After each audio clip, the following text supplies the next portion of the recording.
Mercer. It's a global consulting firm focused on the areas of health, wealth, and careers. And I'm going to talk about mobilizing investor capital for the clean economy, give an update on some work that Mercer is doing to support institutional investors. So back in 2011, Mercer issued a report, a study on strategic asset allocation and the implications of climate change. I wasn't involved in this study back then, and in fact, climate change, resource scarcity was not at all on my radar screen. I've had a big sort of aha moment since then, and have been involved in an update to the study. So this is looking at the investment risks and opportunities related to climate change. This is a collaborative research project with 16 investor partners representing $1.5 trillion of assets, and a number of advisors experts on various groups. Sean Kidney is one of them, with the Climate Bonds Initiatives, providing us input on this study. So it's really focused on how can we support investors in making decisions around portfolio implementation. So how did we go about doing this? First of all, we started with a review of the climate models. So we did this study goes out to 2050. So a review of the latest literature modeling around the mitigation, adaptation, and policy and economic impacts.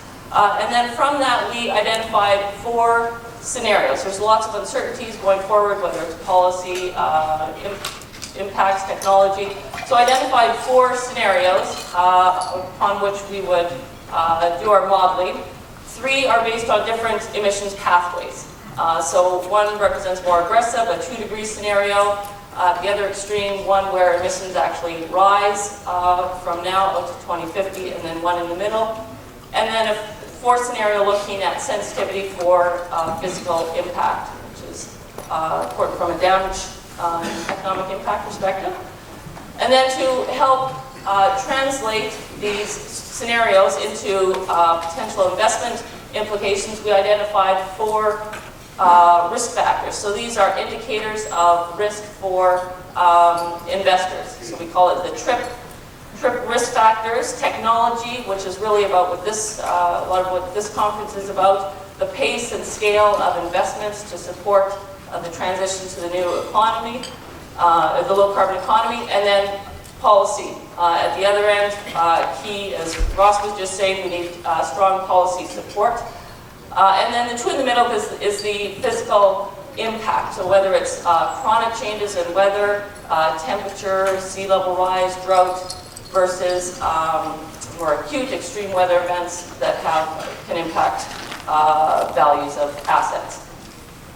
And then together we take these 4 scenarios of how the future may unfold, map these to the potential risks, and translate that into potential investment implications so that we can model it for our partners and other investors. So this study, we're going to be launching the final results on June 4th, but just to give you a very high-level preview, not surprising, across all 4 scenarios we find meaningful investment impacts, both positive and negative.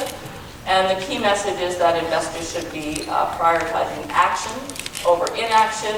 And of course, the graphic there shows key actions. First and foremost, developing investment beliefs or evolving investment beliefs around how the future may unfold related to climate change, and translating those beliefs into investment policy, developing processes to support the policy, and actual implementation in day-to-day portfolio decisions.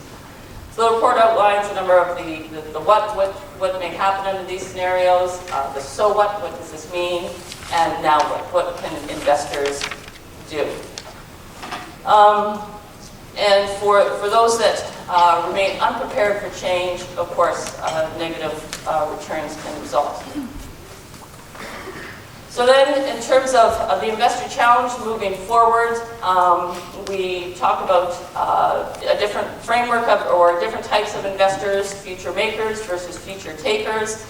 So there are what we might say investors who are climate unaware, future takers. So these are investors who are, if they're ignoring the risks and opportunities related to climate change, certainly it's going to be to the detriment of future long-term returns. And then there's, in the middle, climate-aware future takers. So they recognize the risks and opportunities and reflect that into their portfolio decisions. And then, probably most important, are future-aware or climate-aware future makers. So these are investors that are not only building this into their beliefs, processes, and portfolio, but also trying to influence, whether it's through collaboration, calls for policy, action, or just visible leadership to influence systemic market-wide outcomes. So since this is a room full of climate-aware future makers, certainly would be interested in any comments, suggestions, feedback on how we can mobilize institutional investor capital. And we had a good workshop this morning, a number of great ideas already.